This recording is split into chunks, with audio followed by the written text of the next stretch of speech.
నేను మొన్న ఒక రీల్ చేసిన ప్రభాస్ది, నేను మా ఆవిడ కలిసి ప్రభాస్ ఒక రీల్ చేసినాం. ఇట్లాంటి అమ్మాయే కావాలని ఏమైనా కోరికలున్నాయా? చదువుకున్న అమ్మాయి అయితే బెటర్. ఏంటి బెటరు? తింటావా చదువుని? చదువుకున్న కాడి నుంచి నువ్వు నేను సమానం బొంగు భోషణం అని ప్రతిరోజు గొడవలు. పుట్టే పిల్లలకి ఏబిసిడీలు ఒంట్లో నేర్పించుకుంటే చాలు. కొంచెం వాడండి అయ్యా. అది ప్రభాస్ గారు చూసారు. చూసి ఏమన్నారు, నాకంటే వేణుస్వామి స్టైల్గా ఉన్నాడు అన్నాడు కామెడీగా. అంటే అంత అవేర్గా ఉంటారు మా పట్ల, అంటే వేణుస్వామి గారి పట్ల ప్రభాస్ గారు ఉండే విధానం అది. మా ఉదాహరణ, నా ఫామ్లో పండిన సీతాఫలాలు తీసుకుపోయి నేను ప్రభాస్ గారికి పంపించిన. ఆయనకు నచ్చినాయి అంటే మళ్ళీ ఇంకోసారి ఇంకో కాటన్ పంపించిన. ఈ స్పెషల్ సీతాఫలాలు అందరికీ పంచుకుంటూ ఒక స్పెషల్ పర్సన్ దగ్గరికి వెళ్ళాయి. అవునండి, మన డార్లింగ్ ప్రభాస్ దగ్గరికే వెళ్ళాయి. ఇలా పంపించింది ఏమని చెప్పారంట. చాలా బాగున్నాయి, మళ్ళీ పంపించమని అడిగారట. నేను వాళ్ళు పంపించబోతున్నాను ప్రభాస్ గారికి. సో ఇది సమాజానికి తెలియకుండా నేనేదో ప్రభాస్ని టార్గెట్ చేస్తున్నా అని ప్రభాస్ ఫ్యాన్స్ అందరూ నన్ను బండబూతులు తిడతారు. కానీ నేను ప్రభాస్ బాగుంటాం అనే విషయం వీళ్ళకి తెలియదు కదా. ఈ విషయం తెలియనటువంటి మధ్యలో వచ్చినటువంటి ఆమె కూడా నన్ను కామెంట్ చేసింది, కృష్ణరాజు గారి వైఫ్. ఆమె ఏమనుకుంటుంది అంటే, వాళ్ళ వ్యక్తిగత అంశాలు నాకు తెలియయా? నేను మాట్లాడాను ఆన్ స్క్రీన్, నాకు తెలుసు. నాకు కృష్ణరాజు గారి ఫ్యామిలీకి సంబంధించిన అంశాలు తెలుసు, ప్రభాస్ గారి అంశాలు తెలుసు, ప్రతి హీరోకు తెలిసిన నా వ్యక్తిగతమైన అంశాలు తెలుసు. నేను అవన్నీ మాట్లాడాను. నేను ఎందుకు మాట్లాడతా? జాతకం చెప్పడం వరకే నా బాధ్యత. సో సెలబ్రిటీ స్టేటస్ పెరుగుతున్న కొద్దీ టార్గెట్ చేయడము, వ్యక్తిగతమైనటువంటి డ్యామేజ్ చేయడము ఇవన్నీ సహజమే. దీనిని తట్టుకొని నిలబడితేనే మన జీవితం అనేది ప్రకాశవంతమవుతుంది. సో ఎదుటివాడు వేసేటువంటి ఇటుకలను, రాయిలను మనము తీసుకొచ్చుకొని ఇల్లు కట్టుకోవాలి. ఎదుటివాడు వేసినటువంటి మంటలో మనం సలిగాసుకోగలిగితేనే మనకు సక్సెస్ రేట్ ఉంటుంది. నేను వీటికి కొట్టుకపోతా అంటే మనం తట్టుకోలేము. మన లైఫ్ కూడా పాపం గీతాంజలి లాగా మనం కూడా తొందరపాటు నిర్ణయాలు తీసుకోవద్దు. తనని టార్గెట్ చేసిర్రు, ఎవరు టార్గెట్ చేసిర్రు నాకు అనవసరము. ఈవెన్ ఇవాళ మీరు నమ్మినా నమ్మకున్నా గుంటూరు కారం అనే సినిమాను వాంటెడ్లీ నెగిటివ్ పబ్లిసిటీ ద్వారా ఫెయిల్యూర్ అని చూపించారు. వాంటెడ్లీ. అంతెందుకు, నిన్నగాక మొన్న విజయ్ దేవరకొండ సినిమా రిలీజ్ అయింది, ఫ్యామిలీ స్టార్. సినిమా రిలీజ్ కాకముందే రివ్యూస్ పెట్టారు బేకార్ సినిమాని. ట్రోల్స్కు, మేమర్స్కు, ఫేక్ రివ్యూస్కు నాశనం అయిపోయినటువంటి వ్యక్తి విజయ్ దేవరకొండ. ఈ సినిమా నాశనం అవడానికి కారణం ఎందుకంటే సినిమా బయటికి రాకముందే నెగిటివ్ రివ్యూస్ పెట్టేశారు. మొత్తం ఎక్కడ చూసినా నెగిటివ్ రివ్యూస్. బాగలేదు, రాడ్డు దించుండు అంటే ఈ మౌత్ పబ్లిసిటీకి పోయేటోడు కూడా పోడు. ఇదే ప్రయత్నం నీ మీద నా మీద జరుగుతుంది.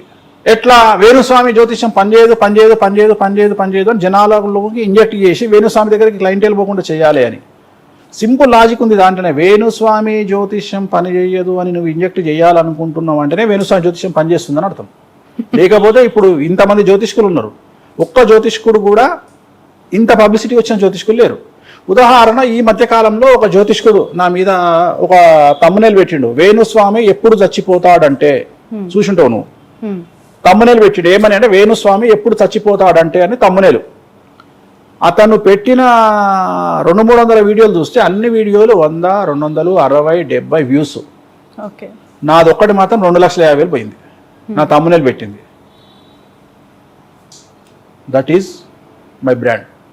బట్ ఇప్పుడు మీకు పేరు మార్చారంటే కదా, వేణుస్వామిని వేలుస్వామి అని పిలుస్తారు. మంచిగా అడిగినావమ్మా నువ్వు ప్రశ్న. వేలుస్వామి ఎప్పుడు అవుతారు? అయితే దీనికి ఒక రీజన్ ఉందమ్మా. ఇప్పుడు సాక్ష్యం నువ్వు దొరికిన ఇవ్వాలా, నువ్వు దొరికిన ఇవ్వాలా. అయ్యో, నన్ను మధ్యలో నువ్వు దొరికిన ఇవ్వాలా. నువ్వు అనవసరంగా అడిగినావు. ఇప్పుడు వేణుస్వామి అనేది ఇప్పుడు ఉగాది నాడు జీటీవీలో ఒక కార్యక్రమం రాబోతుంది. ఎవరు? బిత్తిరి సత్తి నా గెటప్ వేసుకొని వచ్చి నన్ను ఇమిటేట్ చేస్తూ చేసిన వీడియో. వేణుస్వామి అసలు ఈ వ్యక్తిని పరిచయం చేసింది ఎవరు? నాకు బిత్తిరి సత్య అనే వ్యక్తిని పరిచయం చేసింది ఎవరు? మీ ఆయన. సాక్ష్యం ఉన్నాడు 6 టీవీలా. 6 టీవీలా మీ ఆయన ఛాంబర్ లో నేను, వీళ్ళ ఆయన పేరు చిదంబర్ రెడ్డి అండి. చిదంబర్ రెడ్డి చెప్తున్నా మీకు. ఆయన ఛాంబర్లో కూర్చుంటే నా పక్కకు ఒక వ్యక్తి కూర్చున్నాడు. బిత్తిరి సత్తి పేరు ఏదో పేరు ఉంటుంది, నాకు ఒరిజినల్ పేరు నాకు గుర్తు. చేవేళ్ళ రవి నన్ను పరిచయం చేసి, నేను కూర్చుంటే నేను చిదంబర్ రెడ్డి ఛాయ్ తాగుతుంటే, స్వామి గారు ఈయన పేరు చేవేళ్ళ రవి, ఇప్పుడు ఈ మధ్యన యాంకరింగ్ వచ్చిండు. I'm talking about 2013 or 14, 2013-14లో. ఆ రోజు జాతకం నువ్వు చెప్పిన, దున్నుతావు నువ్వు అని చెప్పిన, మొత్తం ఏళ్తావు నువ్వు, టీవీ మీడియాని ఏళ్తావు నువ్వు అని చెప్పిన. దాని తర్వాతనే తీన్మార్ వార్తలు పడ్డది ఆయనకు. ఇది మీ వారి సాక్ష్యంగా జరిగినటువంటి డిస్కషన్. అవును. ఆయన పొజిషన్కి వచ్చిండు కదా, మరి అలాంటి నన్ను ఆయన ఇవాళ అట్లా పెట్టి టోల్ చేస్తున్నాడు అంటే దాని అర్థం ఏంది? దాన్ని అంటే ట్రోలింగ్ నేను అనేది అనాలా ఏంటంటే- లేదంటే ఒక స్కిట్ అనాలా? నేనేమంటున్నా అంటే దాన్ని నెగిటివ్ తీసుకోవట్లేదు. నేను ఐఆమ్ సేలబుల్ ఐటమ్ అని ఫీల్ అవుతున్నా. ఇవాళ ఒక టీవీ ఛానల్లో నా మీద ప్రోగ్రామ్ చేస్తున్నారు అంటే that is my credibility, that is my worth, that is my market, that is my brand. ఇది నేను హ్యాపీగా ఫీల్ కావాలి. నన్ను ఎందుకు తిట్టుకుంటా?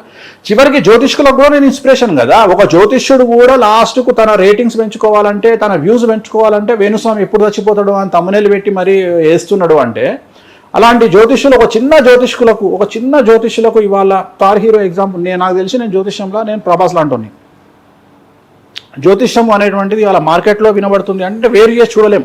ఒక టెన్నిస్ స్టార్ అంటే ఒక సానియా మిర్జా, ఒక క్రికెట్ ప్లేయర్ అంటే సమ్ పేరు, ఒక పొలిటీషియన్ అంటే ఒక పేరు, ఒక బ్రాండ్. అట్లనే వేణుస్వామి అంటే ఒక జ్యోతిష్యం అనే పేరుకు వేణుస్వామి ఒక బ్రాండ్ అంబాసిడర్. ఎవరు అవునన్నా కాదన్నా. ఇంత ధైర్యంగా టీవీలకు వచ్చి ఇంత ధైర్యంగా ప్రిడిక్షన్స్ చెప్పి ఇంత ట్రోలింగ్ తట్టుకొని, ఇన్ని మీమర్స్ని తట్టుకొని, ఇంతమంది కుంచిత మనస్తత్వాలను తట్టుకొని, ఇంతమంది దుర్మార్గం నుండి తట్టుకొని బయటపడుతుండు అంటే చాలా బిగ్గెస్ట్ అచీవ్మెంట్ నా లైఫ్లో ఇది. సో నువ్వు కూడా అంతే. ఎట్ ది సేమ్ టైం నేనంటే మగవాడిని, నా గరక నా ఘాటుగా తెగిడ్చునికి తెడ్డేలింగం. ఆడోళ్ళకి ఎన్నో సమస్యలు ఉంటాయి, ఫ్యామిలీ ఉంటది, సమస్యలు. నేను కూడా ట్రోల్ చేస్తున్నా. వాటి కింద బూతులు మొహం మీద మార్క్ చేసి ఫేక్ జర్నలిస్ట్ అని, ఫేక్ పర్సన్ అని, how they can criticize me? Fake అనేది ఎక్కడ చూసారు వాళ్ళు? పోనీ వాళ్ళ పార్టీల దగ్గర ఏమైనా డబ్బులు తీసుకొని మనం అమ్ముడుపై వార్తలు ఇస్తూ ఉన్నాము. మీరు ఏం చెప్తున్నారో అదే టెలికాస్ట్ చేస్తున్నాం, వాళ్ళు ఏం చెప్పారో అదే చూపిస్తున్నాం. ఎవరేం చెప్పినా చూపించే బాధ్యత మీది.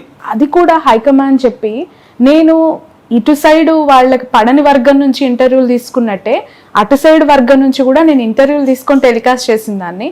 ఆ ట్రోలింగ్కి 2 రోజుల ముందే నేను ఎవరైతే హైకమాండ్ వద్దని చెప్పారో ఆ హైకమాండ్ పర్సన్కే నేను వాట్సాప్లో మెసేజ్ పెట్టాను. ఐ టెక్స్ట్ మీ ఇంటర్వ్యూ కావాలి, ఎలక్షన్స్ వస్తూ ఉన్నాయి, ఖచ్చితంగా ఫీల్డ్ ఇంటర్వ్యూ ఎక్స్పెక్ట్ చేస్తున్నాను అని చెప్పి ఆ యువనేతకి నేను మెసేజ్ పెట్టాను. హీ రిప్లైడ్ మీ. ఆ తర్వాత 2 డేస్కి నన్ను గ్రూప్లో రిమూవ్ చేయించటము, నన్ను చాలా హ్యూమిలేట్ చేయటం. అసలు ఒక విమెన్ జర్నలిస్ట్గా నాకు చాలా ఆ వారం అంతా కూడా నిజంగానే నన్ను డౌన్ చేసింది. అఫ్ కోర్స్ నేను మరో గీతాంజలిని కాలేకపోతే అందరూ అట్లా ఉండరు. ఎగ్జాంపుల్ ఇప్పుడు మొన్న నెల కింద నేను మీ ఫంక్షన్కి వచ్చిన. మీ ఫంక్షన్కి వస్తే నీకు గుర్తుందో లేదో, నేను కవిత గారు వస్తే నేను పక్కనే పడ్డా. అవును, తనే పిలిచింది నన్ను. 2 సార్లు పిలిచింది. ఒకసారి పిలిస్తే మొహమాటానికి పోలే, సెకండ్ టైం నన్ను పిలిచి అయ్యగారు మొత్తం సంచలనం మీరే నమోదు చేస్తున్నారు కదా అని తనే పిలిచి ఒక ఫోటో దిగారు. మరి ఆమె జైలుకు పోతుంది అని 1,00,000 సార్లు చెప్పిన. పాపం ఆమె ఫీల్ అయ్యారా అంటే తీసుకునే విధానం. నేను అనేది ఏంటంటే ఈయన జాతకం చెప్తున్నాడు, తీసుకునే విధానం చాలా వరకు పాజిటివ్ ఉంటుంది. చాలా మంది పాజిటివ్, కొంతమంది సంకుచిత మనస్తత్వాలు కుబారకం వేదవాళ్ళు ఉండొచ్చు, కానీ అందరూ అట్లా తీసుకోరు. నేను అనేది ఏంటంటే మన ప్రొఫెషన్ మనం చేస్తున్నాము, మన మీద మనకు నమ్మకం ఉంది.